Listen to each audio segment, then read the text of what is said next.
So Spain just beat Georgia 4-1, and that seems great, right? But there are some key takeaways here that are both concerning and exciting for their matchup against Germany. So I'm not going to do my normal ratings. We're just going to get into how this match played out and what I think some of these things mean for the match against Germany.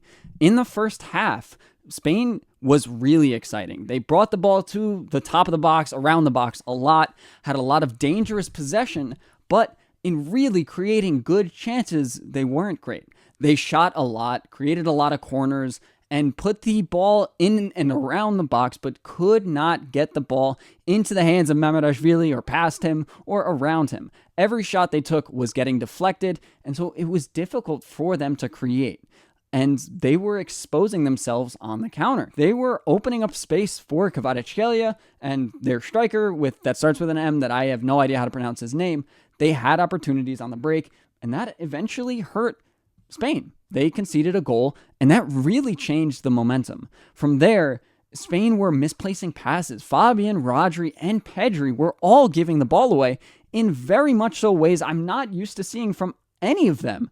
None of them looked great. Pedri wasn't passing the ball away, but he was making some turns on the ball and giving it to Georgia in ways I wouldn't really expect him to be. Usually he's more press resistant than that. And then Fabian and Rodri, when they were trying to pass the ball over to the wingers, they consistently gave it to the fullbacks. The Georgian fullbacks were getting the ball off of them in ways that these guys are some of the most technically gifted players in the world, and I would never expect them to do that. So it showed that I think Spain was a little bit flustered to have so much attacking momentum, so much going forward, and then to concede and now lose all of that.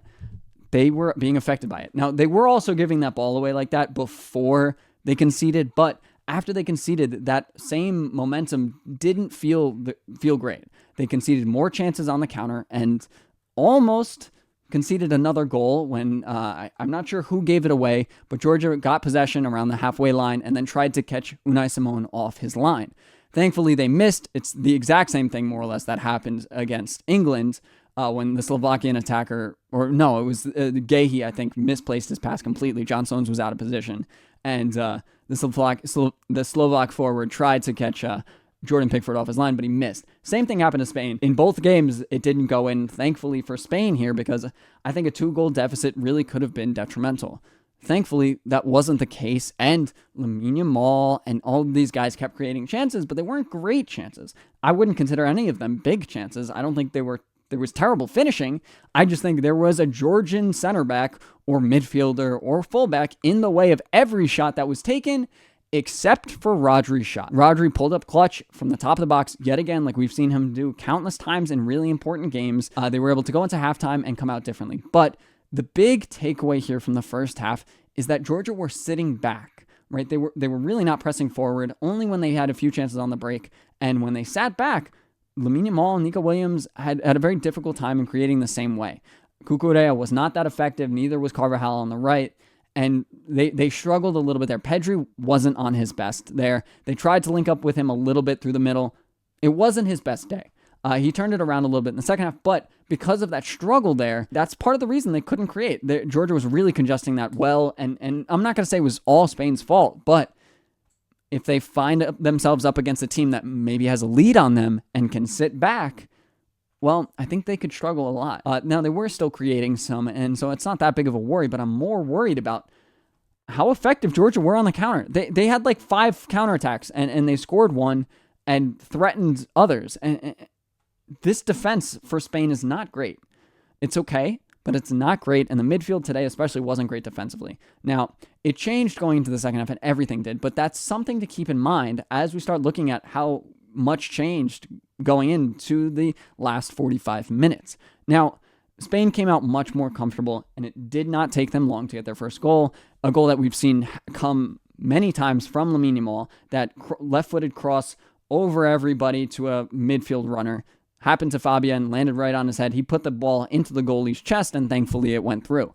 That's happened countless times, and I think we even predicted it on stream today. But from there, it was Spain all the way. I was really not concerned at all. They created a lot of chances. Nico Williams and Lamine Yamal really thrived, especially when Georgia opened up, tried to push men forward, to press a little bit, to win the ball back, create another chance. And the second they opened up that space for Spain, Lamine Yamal and Nico Williams had their way. They were no longer triple or double teams and had the space to create chances, to shoot, and it worked. Nico Williams scored a really good goal, and then the fourth goal came from a good shot from Dani Olmo. Really good game from these wingers, though. That's the big takeaway. When they have space, which they will against teams that push forward and that are more aggressive than a defensive Georgia, well, they're dangerous and they can score. And we've seen them score countless times throughout the tournament. So, against Italy, it was different. Italy sits back. They can create against teams that give them space, and Germany will give them space. Germany's going to push forward. They're going to leave space behind. They're not going to be able to double team and triple team Lamine Yamal and Nico Williams every time. And when those guys are left open, dangerous things are going to happen. But there's a reason I'm not talking much about Morata, because I think he was pretty useless today. I think he went down several times in the first half where I was like, bro, what are you trying to do? Stop trying to draw the foul there. It did not look good for him or the team. And I didn't get it. But whatever, his link-up play, more importantly, was much worse. He could not hold the ball up for his life. And against Rudiger, it's not going to be any easier. So I'm a little questioning how he's going to be able to do against Germany. We'll see how that happens. But it doesn't really matter because of how good Nico Williams and Lamine are and how good the midfield are at scoring as well. Great goal from Dani Olmo. He was playing more as a forward in that Pedri role. Pedri can shoot 2 on his day. He had a couple shots from outside the box in the first half were pretty solid, but Rodri as well. I don't need to repeat how good he is, and Fabian as well. So they have the danger to score, and I'm not worried about them scoring against Germany. I'm worried about them conceding too much, because Germany, if they're good at anything, they're pretty solid going forward. They have a better back line too, in my opinion, than Spain do, but I'm worried about this Germany attack. I genuinely believe this game could be like 5-4, 3-2 at the least. There are going to be goals. If there's betting odds on this being like over under 2.5 goals, I'm putting the over every day of the week. This is going to be a hell of a game, and it's going to be a tough one for both teams. I think there's going to be a lot of chances created for both of them, and I'm looking forward to it. But I think those rough areas come for Spain if they do go down early, because they didn't respond super well against Georgia. They were creating chances and they ended up getting it, obviously. But I worry if it's a better team. If it's a better team that can create more chances after already scoring, I wonder how this Spanish side can respond to that.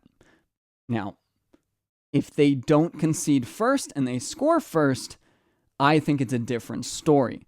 But especially if it's late in the second half and they're down a goal or two, if there's a back line that's really solid, very condensed from Germany, especially considering their height, I don't know. I don't know if goals are going to come. I think that's where Spain will struggle. If they have a lead, I think they can keep it, but I don't know if a comeback will be in the cards for them. We'll see. It's going to be scary, but it's going to be really exciting too. I just wanted to point out all the flaws and all the good things that really happened today. I hope I did that in a good way. I'm not going to do a ratings. I feel like we don't really need that today. It doesn't really matter. But let me know what you think. I might be totally wrong, but I do want to announce too that my newest partnership for a new Barca drop of shirts is out today. It's a partnership with me and this account called Kojaflow. They make really cool stuff. Today's another youngster drop. As you can see, we got Kubarsi. It says made in La Masia at the bottom. All these boys are made in La Masia. We got Alejandro Balde, Lamine Yamal, Gavi up here, and then Fermin doing Fermin's thing, his celebration. That's my favorite part. This is available at the link in the description. Also, for sizing advice, this is a medium in the oversized. I'm normally a medium to large, usually a large for most things, and so I went size down or my lower size for this because it is a big, shirt. It is a little shorter though, which I kind of like. It's pretty cool. And then here's the regular size for my camera just died, but here's a picture of me in the large premium shirt. It's just fits a little bit more normal to what we see from shirts. I like the large size. So, be comfortable going a size up even or doing your normal size for this one. But if you go with the oversized, the drop shoulder look, go for a size down. It's a sick kit. Again, if you make a purchase, it'll help me out. So check it out if you like it. But thank you guys for watching, and I'll see you in the next one. Peace.